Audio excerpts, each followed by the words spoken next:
Eu descobri que hoje eu sou o repressor de palmas, né? Castrador das palmas. Então, sabia que eu tinha essa função não, mas vamos tratar de uma matéria no conselho, né? Marcos capítulo 10.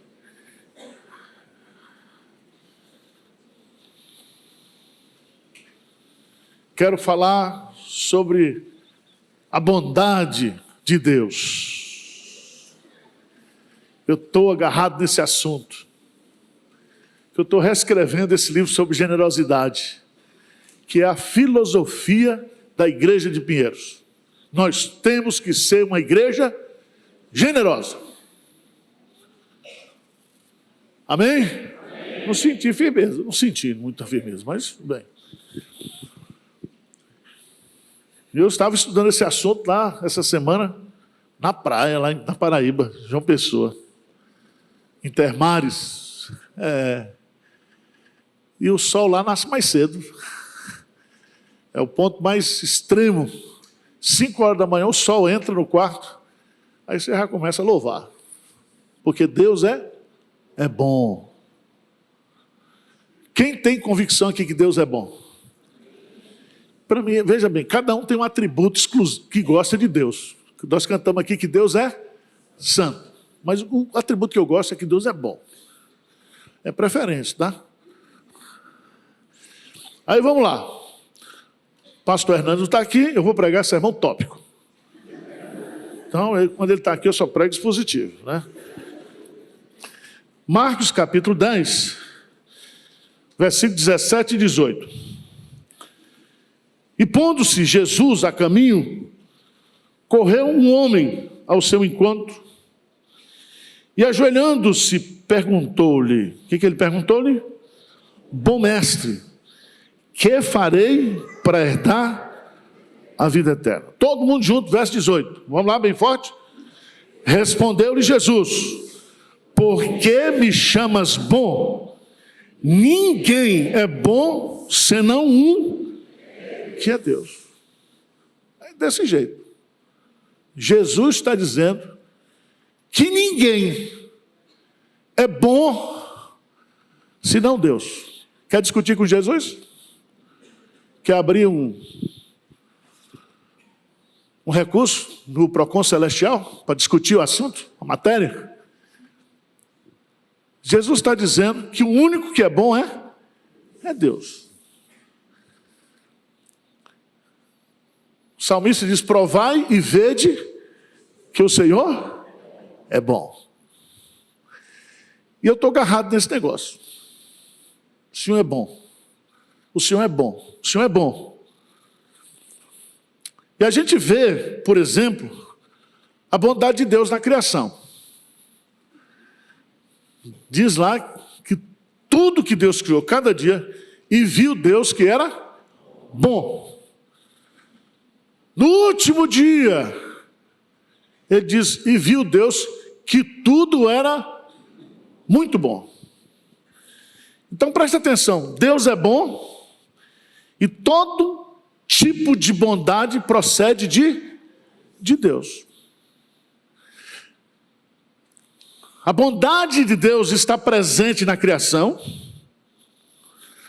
A bondade de Deus está presente, por exemplo, na redenção. Você tem dúvida disso? Porque Deus amou o mundo de tal maneira que deu o seu Filho unigênito para que todo aquele que nele crê não pereça, mas tenha a vida eterna. A bondade, a misericórdia, a graça, o amor de Deus se manifestam na redenção. Nós só somos salvos porque Deus é bom. Nós somos criados porque Deus é bom.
nós seremos bons como Deus é bom.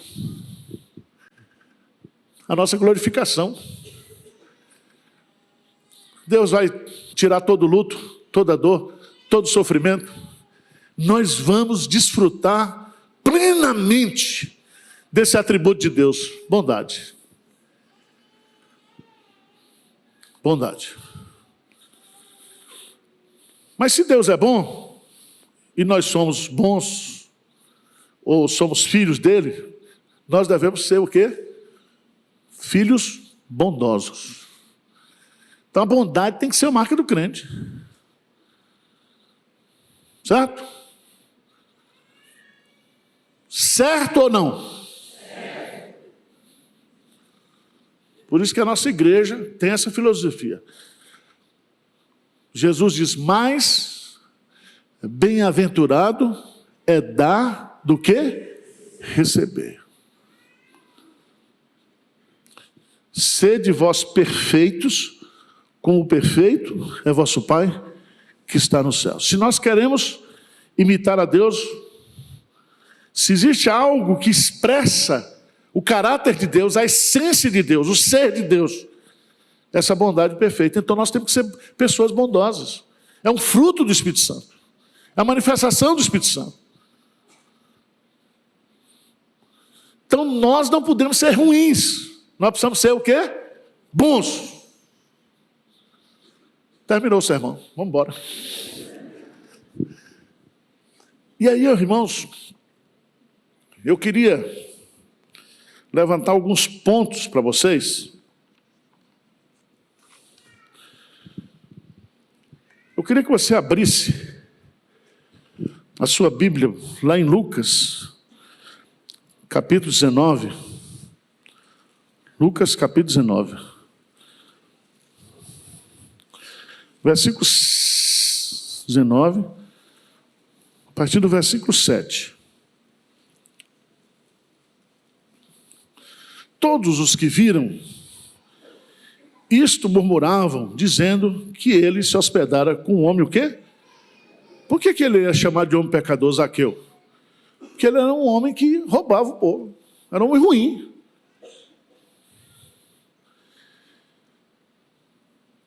Versículo 8, vamos ler juntos, bem forte?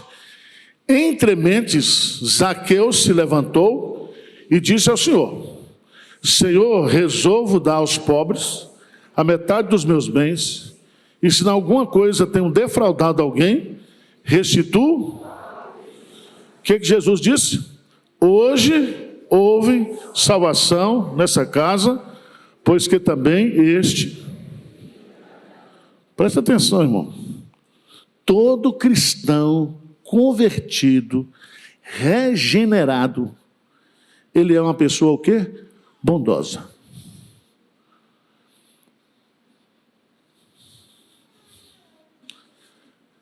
A maior expressão, a maior evidência de que você é uma pessoa convertida é que você é uma pessoa generosa. Você é uma pessoa bondosa. Ele diz aqui, resolvo, Senhor. Primeiro ele chama logo Jesus de Senhor. Resolvo dar aos pobres metade dos meus bens. Se em alguma coisa tem o quê? Defraudado alguém, restituo 4 vezes mais. Todos nós sabemos que os fariseus, eles eram dizimistas. Lembra disso? Eles davam o dízimo, jejuavam, oravam, mas eles não eram convertidos.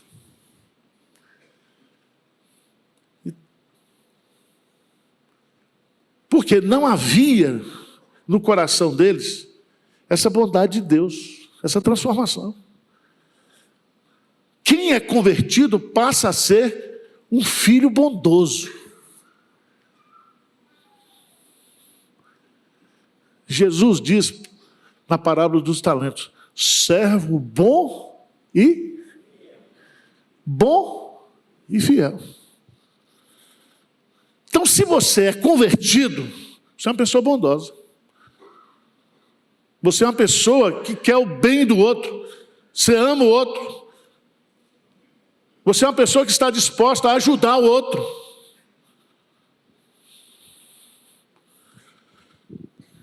O centurião Cornélio era um homem religioso e dava muitas esmolas, mas ele não era convertido. Mas os atos generosos deles fez com que Deus mandasse Pedro na casa dele e ele se converteu. Está lá em Atos capítulo 10. Irmãos, o grande poder de Deus se manifesta na conversão de um pecador. Essa é uma das mais misteriosas obras de Deus. Mas na conversão, o Senhor Jesus assume o senhorio da vida desse convertido, de tal maneira que esse convertido passa a expressar na sua identidade a bondade de Deus, o amor de Deus. Por isso que João diz que se você não ama o seu irmão, você não nasceu de novo. Está entendendo, gente? Então a bondade de Deus se manifesta na minha vida como uma evidência da minha conversão. Toda aquela pessoa que é convertida genuinamente é uma pessoa bondosa, é uma pessoa generosa. Mas veja, por favor, lá em Lucas, capítulo 10, segunda razão, porque a gente deve ser uma pessoa bondosa. A primeira, porque nós somos o quê? Convertidos. Não existe crente ruim. Está entendendo o que eu estou dizendo? Tem crente trabalhoso. Mas todo crente verdadeiro é uma pessoa generosa. Segundo, se você for lá para Lucas capítulo 10, você vai encontrar um questionamento feito a Deus. Amarás, diz lá no versículo 26, perguntou o que está escrito na lei, como interpretar? Ele respondeu, amarás o Senhor teu Deus de todo o teu coração, de toda a tua alma, de todas as suas forças e de todo o teu entendimento. Amarás o teu próximo como a ti mesmo. Aí Jesus diz, respondeste corretamente, faze isso e o quê? Viverás. Então presta atenção. Segunda razão por que eu preciso ser uma pessoa generosa e bondosa. Primeiro, porque eu sou convertido. E segundo, porque eu amo a Deus e eu devo amar também o meu próximo. Jesus conta a parábola. E a aplicação da parábola é muito simples. Versículo 36 e 37 de Lucas 10. Lê comigo lá. O que é que diz? Qual desses três te parece ter sido o próximo do homem, que caiu na mão dos salteadores? Respondeu-lhe o intérprete da lei, o que usou de misericórdia para com ele. Então lhe disse, vai e procede tudo de igual modo.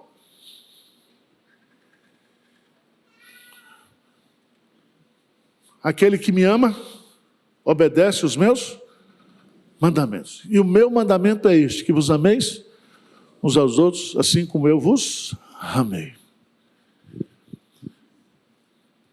Você tem que ser bondoso, porque você tem que expressar na sua vida o amor de Deus.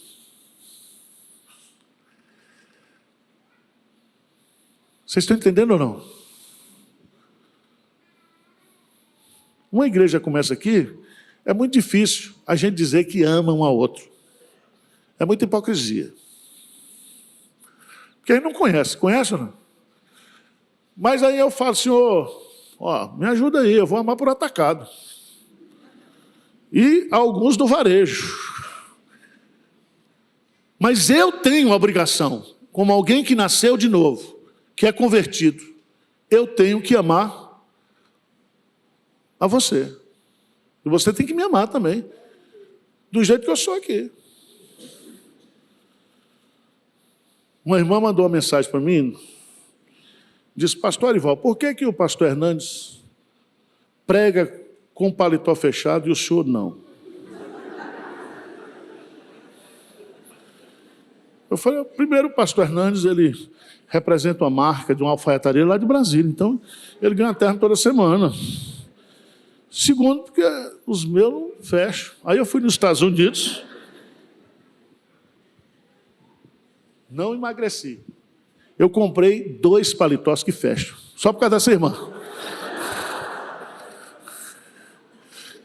Tá bonito? Minha irmã, você está assistindo? Ó? Fechou.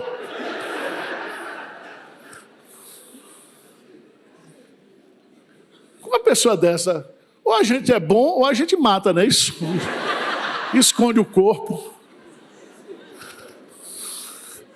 É injustiça. O que você faria com um negócio desse? A gente tem que amar uns aos outros. E o amor se expressa através da bondade. Terceira razão, irmãos. Toda pessoa bondosa, toda pessoa generosa, geralmente faz mais do que o necessário. Você já pensou nisso? Quem é bom é extravagante. É extravagante. Eu tenho um trauma de infância que eu gosto de comprar muita coisa, principalmente quando está em promoção, mesmo que não precisa. Então, eu chego no supermercado, está a promoção de café, eu compro logo 10 pacotes. Aí está, mas precisa? Minha filha, não sei, mas vai que precisa. Eu queria que você lesse um texto muito interessante, que está lá em Êxodo, capítulo 36, versículos 5 e 7. De 5 a 7.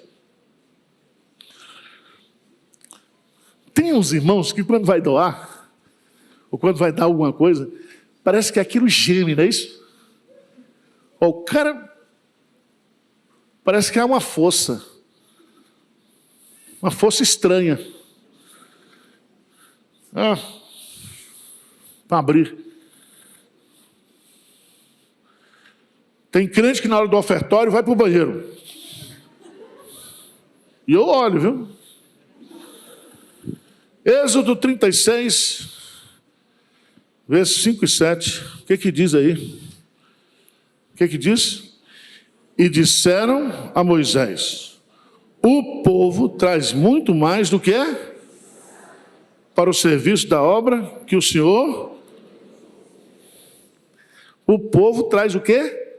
Muito mais do que é necessário. Porque o povo estava entendendo que a construção daquele tabernáculo simbolizava que Deus queria morar entre o povo. E quem não quer que Deus more com a gente? Aprenda uma coisa.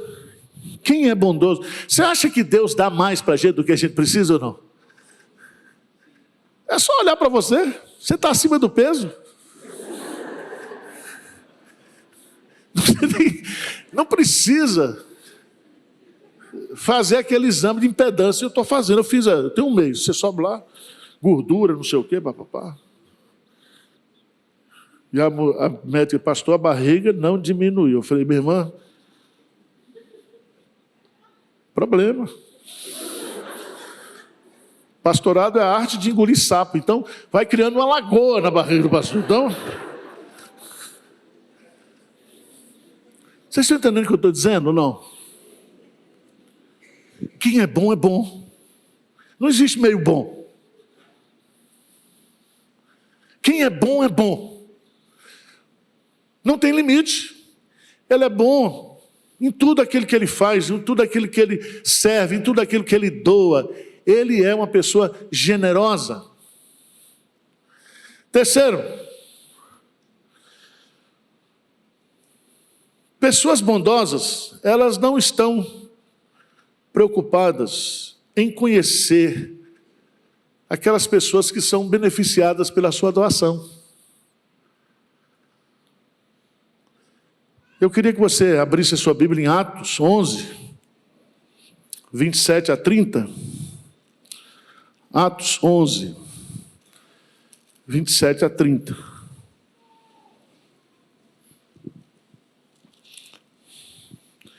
Naqueles dias desceram alguns profetas de Jerusalém para Antioquia. E apresentando-se um deles, chamado Ágabo, dava a entender, pelo Espírito que estava para vir, grande fome por todo o mundo, a qual sobreveio nos dias de Cláudio. Os discípulos, cada um, conforme as suas posses, resolveram enviar socorro aos irmãos que moravam na Judéia. E com eles, o que eles, com efeito, fizeram, enviando aos presbíteros por intermédio de Barnabé e de Saulo. Por exemplo, nós aqui, quem aqui já esteve no Piauí, no sertão do Piauí? Algumas pessoas, outros não tiveram. Mas você sabe que nós estamos furando poço no Piauí, com o seu dinheiro. Com o dinheiro que você oferta aqui. Você sabe que nós mandamos recursos para a Ucrânia quando começou a guerra, que nós mandamos dinheiro, muito dinheiro, para o Rio Grande do Sul, pastor Daniel lá em Canoas, para ajudar o povo do Rio Grande do Sul. Que a gente sustenta centenas de missionários, dezenas de missionários, que estão por aí pregando o Evangelho, e a gente nem sabe quem são essas pessoas, que são ajudadas, e muitas vezes essas pessoas que estão sendo beneficiadas. Generosidade não exige essa questão de conhecer. Isso está presente na Bíblia. E eu acho isso aqui fantástico, porque se eu conhecesse, eu não dou. Você dava? Agora Deus conhece você. Deus me conhece. Sabe que eu não presto. E Ele continua sendo bom. Ele é tão bom que Ele faz nascer o sol sobre os justos e os injustos. Ele faz a semente germinar no campo. Ele faz a vaca dar o leite. Não importa se você é crente ou não, mas quando você acorda, você abre a geladeira e você vê ali uma manifestação da bondade de Deus. Quantas pessoas trabalharam para que aquele leitinho que você toma, não vou falar de bolacha de maisena, mas de manhã, café com leite, um pãozinho e um ovo frito. Presta ou não? Quem é adepto dessa teoria? É bom demais. Irmãos, veja a bondade de Deus em cada detalhe.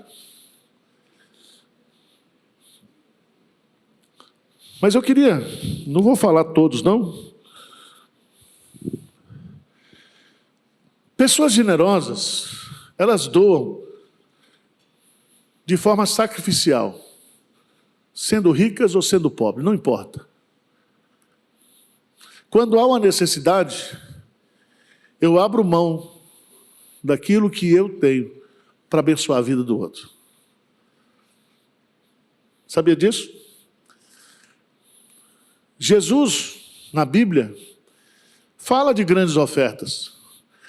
Fala de pessoas que vendiam seus bens e depositavam aos pés dos apóstolos para atender às necessidades da igreja. Mas Jesus fala da viúva pobre.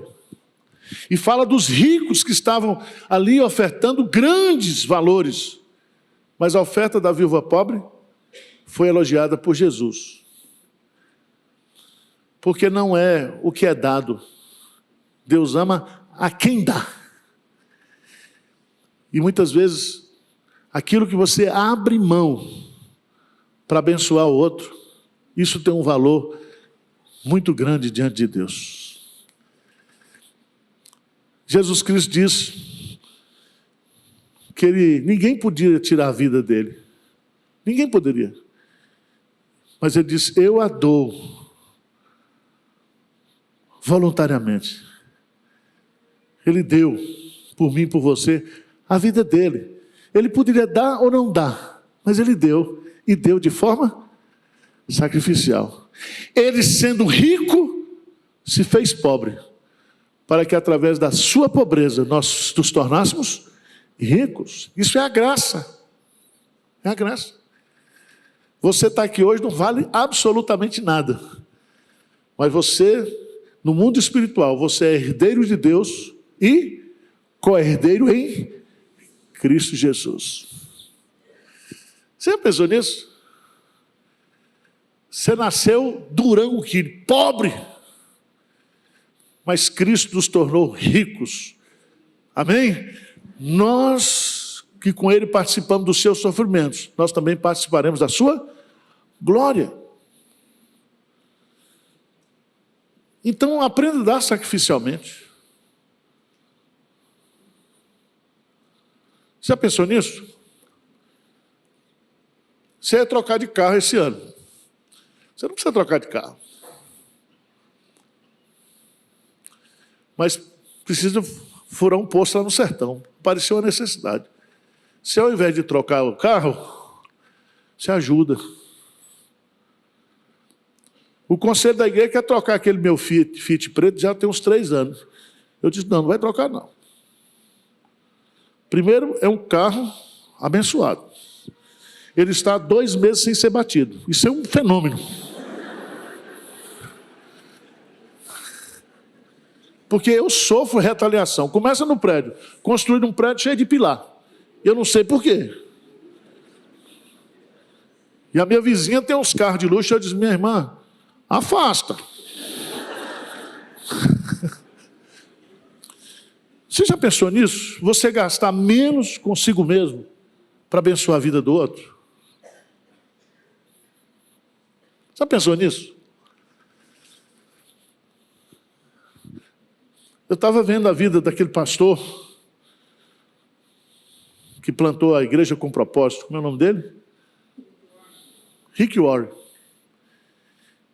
Ele publicou aquele livro, Uma Vida com Propósito. E aquele livro virou um best-seller internacional. Eu queria que o meu virasse também, mas não consigo. Ele pegou o dinheiro da venda e devolveu para a igreja todo o salário que ele havia recebido desde que começou na igreja. E hoje ele vive com 90%. Ele vive com 10% e doa o quê? 90%. Sabia disso? Que há lá em Harvard hoje um curso, pós-graduação para generosidade? Você ser uma pessoa generosa? Mas tem uma coisa que vai além disso. E eu vou terminar. 6º lugar. Pessoas bondosas, pessoas generosas, dão mesmo a pessoas que lhe prejudicam ou lhe prejudicaram. Abra sua Bíblia em Gênesis, capítulo 45, versículos 7 e 8. Gênesis 45, 7 e 8. Vamos ler juntos? A história de José. José foi prejudicado pelos seus irmãos? Foi. Ele só não foi assassinado, porque houve a intervenção da providência de Deus.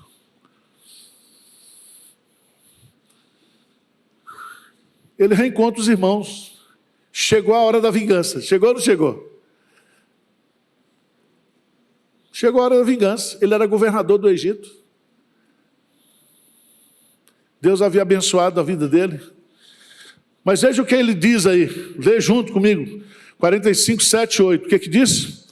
Deus me enviou adiante de vós para conservar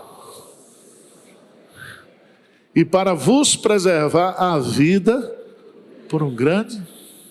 Ou seja, vocês fizeram aquilo comigo, mas aquilo era a mão de Deus conduzindo a minha vida para que eu pudesse preservar a vida de vocês.